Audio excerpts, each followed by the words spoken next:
You probably didn't know that you could make money on one house twice. So I'm here with Chris. How much money did you make on the front end on the first transaction of this deal? $32,500.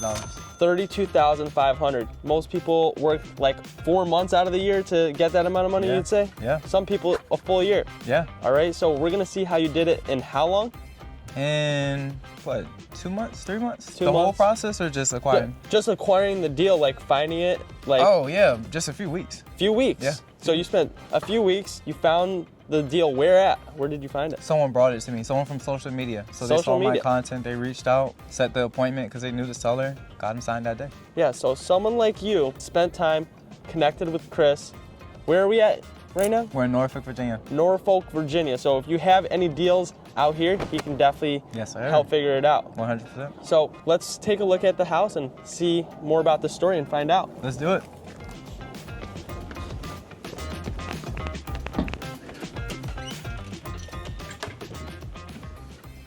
All right, so this is all fixed up. Yes, sir. It's all renovated. Yeah, it's crazy seeing it after it's renovated because I remember being in here, like my acquisition appointment, it was so bad. Like I was like itching and scratching because I'm thinking like stuff is about to be crawling on me. Yeah. It was a hoarder house. So basically the story was the previous sellers, they basically abandoned the property and left it to their brother. But Got the it. brother, he didn't take care of it at all. Yeah, so how long before he, like, let's say he inherited it today, how long did it take for him to find you and collaborate? Like, How long did the seller like? yeah, like to just reach out let to the me? probate, like, do people wait a year or like do they move fast in a probate situation to like want to sell a house? Yeah, it wasn't necessarily probate, I would say, because the seller, they still owned the property. They just let their brother live in it. Oh. Yeah. Okay. So the brother, he was just living in the property, but the seller still owned it. And it got to the point where the seller was like, man, we just need to get rid of this property. Like, it's just Family a headache. problems. Exactly. Yeah. Yeah. So that's when they connected with the person who connected me to the seller. Got you. So what was like the price you had to get this house under contract? How did you go about negotiating it to then see about that 32,000? Yeah, so initially I was interested in purchasing it creatively. So how it was pitched to me was that it was a nicer property. So I was very surprised when I came in, I seen it was like really bad. So I'm like, I don't think I can rent it out in this condition, to be honest with you. And when I had tried to do a sub 2 flip before, lenders were giving me pushback about being in a second position. So I was like, okay, what can I do here? All right, well, I could flip it or I could just assign it for some quick cash. I was like, I'd rather just assign it for some quick cash. So I was underwriting it, looking at it, and the original price that I made to the seller, we were a bit too far off, and they already had another offer that they were going to sign with that day, actually. Got you. So what was the price you originally offered? Yeah, so the price I originally offered them was, hold on a second. Just like a round off, is it like you got it at 227? You said under contract. 227. So is it like a lot lower than that you offered them, or? I believe it was about 215 is what I wanted to get it at. Okay. After running my numbers, ideally I wanted to be at 215, but. And looking at their payoff and things like that, they're like, no, they already had an offer at 220, I believe. 220. So that's why I had to, or 225 actually. It was at 225. So 2,500 can squeeze a deal and win it over. 100%. Yeah. If I'm right here in front of the seller, it's like, man, let's just sign right here. Why skip all the pleasantries? So you did it all in person, like back and forth. He told you, no, I can't do that. Like right there, and then you were like on your phone maybe looking at the numbers, and you were like, all right, 227. Yeah, so what I do is I always bring my physical contract with me whenever I meet a seller, and I always present it at the end of my acquisition appointment. I'm like, okay, cool, like let's get this ball rolling. Yeah. And that's like a loaded gun. Yeah, exactly. He was like, yeah, that's just too low. I already have an offer higher. So I was like, all right, well, what's your offer? He told me his offer. I was like, all right, I'll beat it by 2,500. And he was like, okay, cool, I'll sign. Okay, let's do it. Let's do it. Simple as that in the negotiation. So for you to actually make the money, you told the seller you were going to buy it, right? But you didn't want to buy it, so you had to find the buyer. What is the process of finding a buyer? What I tell sellers is I don't always tell them I'm going to buy the property necessarily. I leave it open. What I tell them is my intent, why I'm in real estate, is to make profit. So there's multiple ways I can make profit. One is I could buy the property myself and flip it, but I also have joint ventures, partnerships, and I also own a brokerage, so I could list it on the MLS too. I give all these options, so that way if a seller sees it on the MLS in the form of a novation, or if they see I assigned it, they see that assignment fee on the HUD, they're not going crazy because I already told them up front. Yep. So that's more so I give them that scenario up front. And then what was your other question? I'm sorry. Let's lead to this question. So why didn't he want to list it with you? Yeah. Yeah. So the property was just too messed up. It would have been a waste of time to list on the market, to be honest with you, because it wouldn't have it appraised. Yeah. Because it was just so many things wrong with it. And then, it wouldn't have made much sense. For sure. So you sold it at 260, if that's about 32. Yep. Right? So how did you go about finding that buyer? Like, what's the process to get that sold? Yeah, so my disposition process is fairly easy, to be honest with you, because I underwrite my deals very heavily to make sure that they are good deals. So I don't even have to have like this super cash buyers list or anything like that. Honestly, I have the most classic method, which is just put it up on Facebook. Put it in a local Facebook group, give the details of it and such. And because the deal is sweet, the margins already there are already factored in that a flipper will make at least 30K on it, which is in our area, that's what they want to make. Yeah. Put it up there and then people will flock. And then sometimes like if they don't flock, then I do have cash buyers that I know personally. I'll just reach out to them like, hey, have you seen this deal? Such and such. Yeah.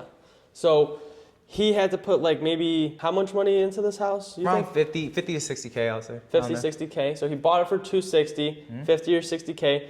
And you actually had that one clause for you to double dip on this. What's that clause? Yep. So I put a clause in my contract that states that when cash buyer, when they purchase a property after they renovate it, they need to list it with me or an agent that's on my team. Yeah. And they list it at a full 3% commission. Because a lot of investors, when they use agents, they want to give them a 1% commission, things like that. Which is, I get it, but I brought you the deal in the first place. So I need my 3% commission. And already fact, because I've already underwritten it, I already know how much you're going to make on it. So I know you have space to give me that 3% commission. Yeah. So they're all in 320. What do you have it listed for right now? Right now it's listed at 389.9. 389.9. So after paying you 3%, maybe another buyer's agent 3%, 6% there, maybe some closing costs.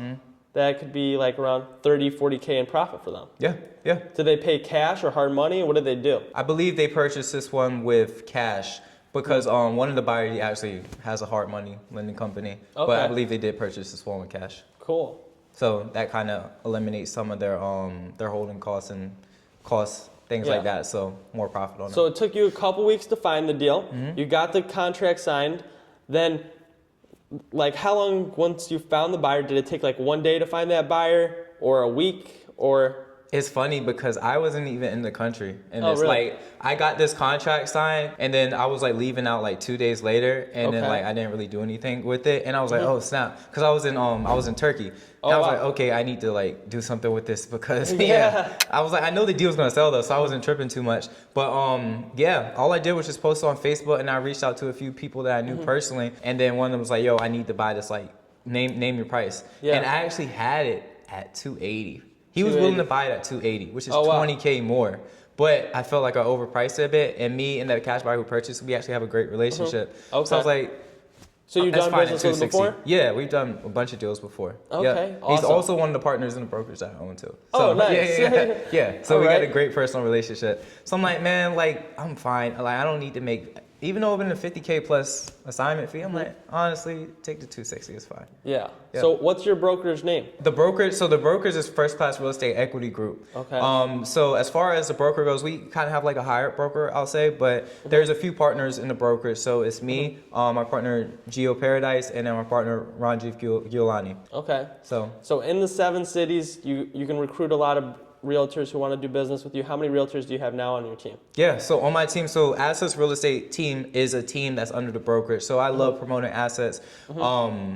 On Assets Real Estate team, we have about 11 agents currently. Okay. But in the brokerage as a whole, I'll say we probably have around 25, I'll say. The great thing about our brokerage is we have 2 options, right? So we have the partner agent, we have the entrepreneur agent model. The partner agent is like the agents who need leads and things like that. But the entrepreneur model is like the agents, let's say you're an investor, because you know that wholesale law just dropped where you have to. Is that here in Virginia? Yeah. To do more than one deal, wholesale deal, you have to be licensed. So an agent who doesn't really need leads or things like that, they're kind of doing their own thing. Yeah. They would probably fit under the entrepreneur model also, where they don't have to do team meetings or none of that stuff. They can just operate on their own. So we do bring in a lot of entrepreneur agents also too. Got you. So if I wanted to partner up, like me wholesaling, I'm not from here. Yeah. I can pay you like a JV percentage and like put you on the contract. Yeah, 100%. I'm always down to JV. Yeah. Always down to JV. So that can replace the problem with the law for all these people. Exactly. Yeah. Exactly. Yep. Cool. Yep. So definitely got to collaborate with you on that when the time comes. Yeah.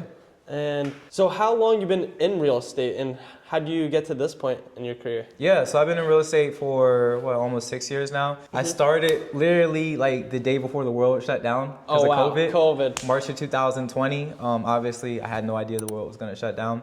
But yeah, that was my first year, 2020. I started out as a real estate agent. I just got into real estate investing in 2024. And then 2024 was a year of a lot. So that's when I started the real estate team. We also started the brokerage later in that year. Okay. And yeah, so it's been a fun ride. Nice. So what do you think like your biggest learning lesson or like biggest mistake that you learned from like could have been in that 6 years? Man, there's hundreds of them that I could list. I feel like every single day I'm making a mistake and I'm learning a lesson. But it's all fun to me at the end of the day. It's a game. Entrepreneurship is a game. And the great thing is I can take so many risks because I don't have any kids or anything like that. I'm 26. I'm 26. 26. Yeah, so being that I'm young, I don't have kids, I'm free to just mess up all the time, just gamble a lot. Now, when you gamble, you got to be prepared to lose it all. And I've lost a good amount of times. But I always say that, let's say you do 10 different opportunities.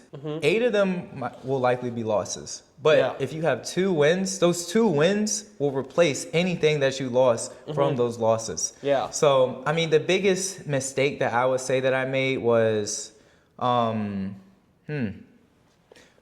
first year, I more so had like an ego, I'll say. Okay. Because I wasn't used to like corporate world or things like that, and like that whole environment. And I was very standoffish to people. Because you're 20 years old as well. Yeah, exactly. Yeah. And I had never worked a corporate job or anything like that. I was very different from. Did you go to college? No, I went to a semester in community college. I dropped out. So yeah. So I didn't really have any of that life experience. So I was very standoffish, which stunted my growth because people saw I was standoffish. They didn't really want to pour into me, like as far as knowledge and things like that. I've always been a hard worker, but I was just constantly just running into the wall over and over and over because I was being hard-headed. Versus my second year, then I was like, all right, well, let me be smart and let me just put my ego to the side and just learn from these people. And that helped me grow so much. So who are those people that help you learn and propel your journey early on? Yeah, so I'll say my first mentor, Amanda Akis, she definitely helped me out so much with the learning the real estate agent side also too.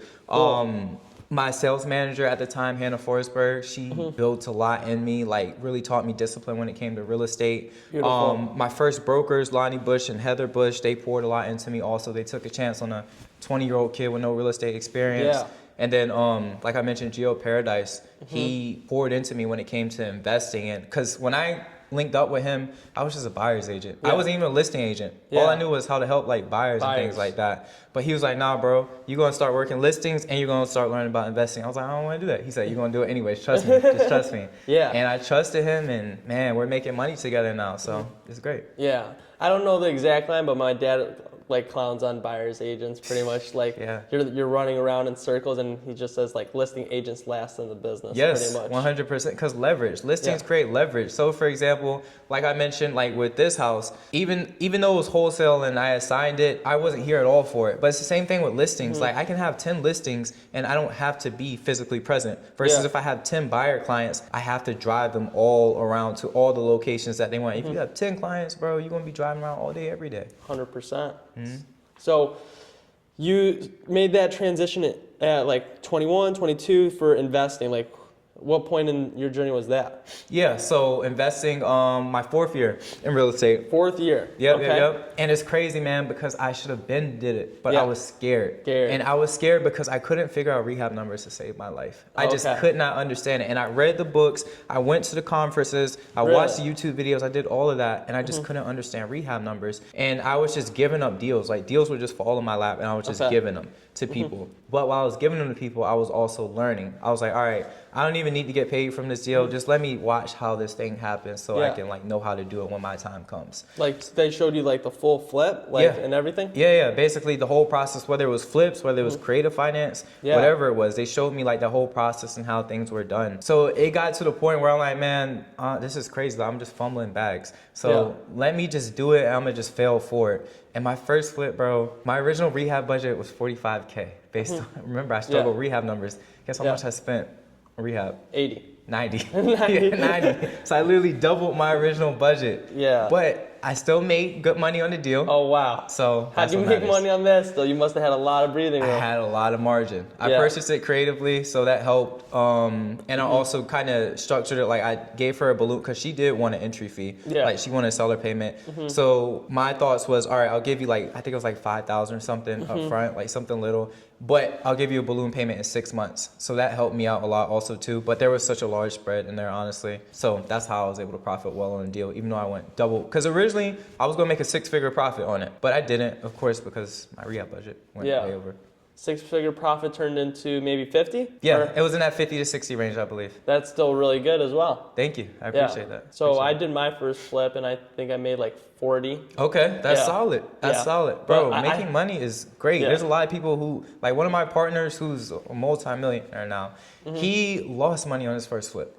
Yeah, well, I would have probably lost money if I didn't have my dad. My dad probably done like 40, 50 flips at that point. So I got to see a lot of his mistakes, contractors stealing his money, or like he had like 12 different flips going on at one time. So he was like juggling way too many because he had a private lender who had like millions and they just were like, I'll give you money. And then he just bought like every good deal that he saw pretty much. I mean, it happens. And that's the thing about scaling up is like, and I figured that out in business too, is like, it sounds great to scale, but you have to have systems in place and you have to have people that you trust in place also too. So like even the flipper, they're doing this right now, they probably do like 50, 60 a year, but they have so many systems and so many people in place to manage everything. Because if it was just them, like a lot of contractors for that. They have multiple crews that are working project on managers. Exactly. So do you do a lot of wholesaling? I mean, like you do a lot of wholesaling, realtor stuff now. Do you do any flips yourself? Right now, I'm not. I'm more so, based on how I feel about the market, I don't want to flip. I'd rather just assign it. I don't want to. I've taken so many risks this year. I don't want to take any more risks, to be honest with you. For sure. What about buy and hold? Do you want to do more buy and hold? Love buy and hold. Big fan of buy and hold. Love building up my portfolio, getting that cash flow in. So that is my number one thing that I'm trying to do, is buy and hold. So what do you want to buy and hold, and what are you currently holding in your portfolio? Yeah, so I have properties in Hampton, Newport News, Portsmouth, Chesapeake. So all around. Yeah, all around this area of the 757. So what I'm mainly looking for is, I would say 3.2s preferably. Yeah. I can make other things work, but a 3.2 is great, of course. Will you only buy creative, or are you open to cash? I want to buy creative. Ideally, but the thing about creative is it has to make sense. A lot of the deals I've been running across, the numbers don't make sense. Yeah, because the low equity ones, they're like so close and recent, like the mortgage balances are high. Yeah. Or like the interest rate. Yeah, the interest rate. Like in this area, we have a lot of, it's like a transit area where there's a lot of military buyers, and a lot of them are open to sub too. But if they just purchased last year, they have like a 6% interest rate, and their balance is all the way up there. So there's really a lot of military people like move how often? Like you think? Every 2 years. Every 2 years. Yeah. They move super fast. But the deals don't make sense at that point. So yeah. Well, with your transition into buy and hold, like with the creative stuff, have you bought any of them cash as well, like with DSCR? I do have one that I did DSCR. I'm actually trying to finalize that right now, the refinance process for it. We should be done with that in like a week, to be honest with you. But yeah, all of my other ones I purchased via creative financing. But that one I am doing the DSCR route, and I bird it. Not a fan of bird, I will say that. I just want to diversify my portfolio a little bit, so I was like, I'll try this bird thing, but I'm having to pay instead of cashing out on the refi, so it is what it is. Awesome. So where can people follow you? Where do you believe you can help them? Of course. Yeah. You guys can find me on all social media platforms at I am Chris A. Williams. Don't forget the A. I am Chris A. Williams. I'm on YouTube also too. Making videos and making content about real estate. Come see my life. Boom. Follow him and connect with him about anything in Virginia, wholesaling, realtor business, and buy and hold. Yes, sir. Yep. Appreciate you. Appreciate yes, you. Sir. Sweet.